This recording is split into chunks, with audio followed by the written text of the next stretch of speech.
কাজ করার পর কখন মানুষের মনে শান্তি আসে? তখনই আসে যখন সেই কাজে নিঃস্বার্থ সেবা থাকে।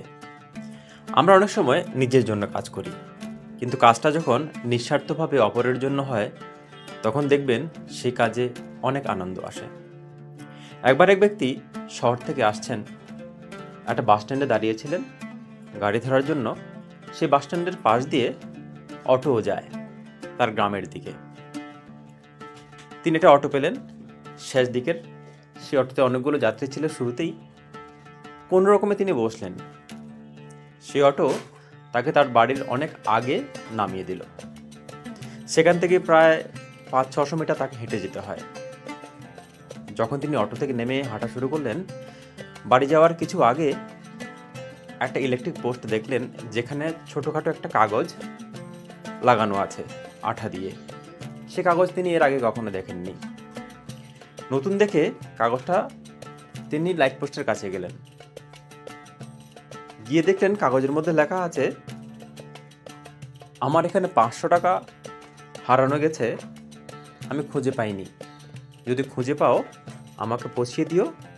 আমি এই গলির শেষ দিকের বাড়িতে থাকি। আমি বয়স্ক, যদি কেউ পেয়ে আমাকে দিতে পারো তাহলে কৃতজ্ঞতা জানাবো। লোকটা ভাবলো হয়তো সত্যি পড়েছে, নইলে এমন করে কেউ কি লিখে দেয়। লোকটা দেখলো কিছুক্ষণ এদিক ওদিক তাকিয়ে, কোথাও খুঁজে পেল না। তারপর নিজের মোবাইল থেকে টর্চ লাইট বের করে অনেকক্ষণ খুঁজে দেখলো, তারপরে পেল না। তারপর ভাবলো এতক্ষণ যখন খুঁজলাম, একবার গিয়ে দেখেই আসি এই গলির শেষ দিকের বাড়িতে কোনো বৃদ্ধ মহিলা থাকেন কিনা।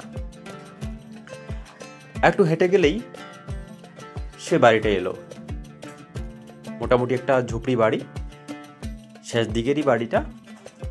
গিয়ে একটা ভাঙাচোরা দরজা আছে, সে দরজাতে নক করতে ভেতর থেকে একজন মহিলা বেরিয়ে এলেন।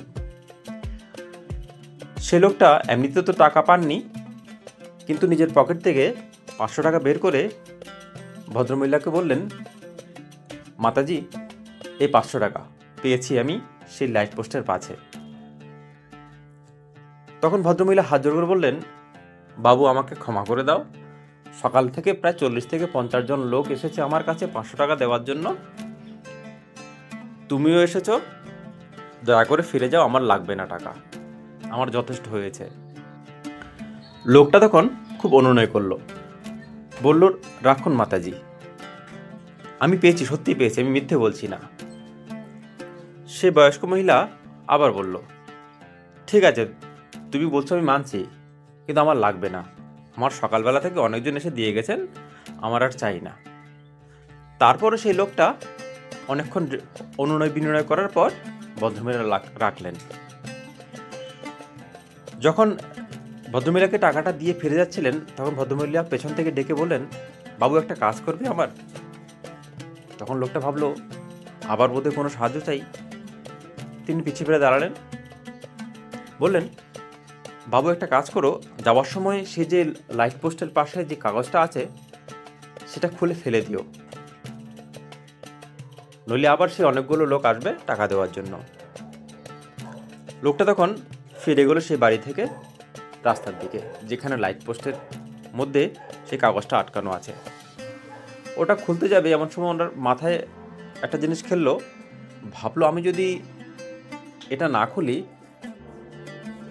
তাহলে অন্যান্য লোকও দেখবে, এবং যারা এর আগে ভদ্রমহিলাকে সাহায্য করতে গিয়েছিল তাদেরকেও হয়তো বা ভদ্রমহিলায় সেই একই অনুরোধ করেছিলেন, এবং সেই 40-50 জন লোকও হয়তো এটা খোলেনি, যার কারণে এতগুলো লোক ওনাকে হেল্প করতে গেছেন। তাই সেই লোকটাও সেই কাগজটা খুলল না, এই ভেবে যেন আরও 40-50 জন লোক তাকে হেল্প করতে যায়, তাকে সেই সাহায্য করতে যায় আর্থিকভাবে। বন্ধুরা, মাঝে মাঝে এ ধরনের সাহায্য করলে একটা তৃপ্তি পাওয়া যায়। এরকম আত্মতৃপ্তি আর কোনো কাজে থাকে না। তাই যখনই কোনো সুযোগ আসে, কোনো সময় আসে, এমনভাবে কাউকে সাহায্য করা সবারই কর্তব্য। ধন্যবাদ বন্ধুরা, ভালো থেকো, সুস্থ থেকো, সুন্দর থেকো।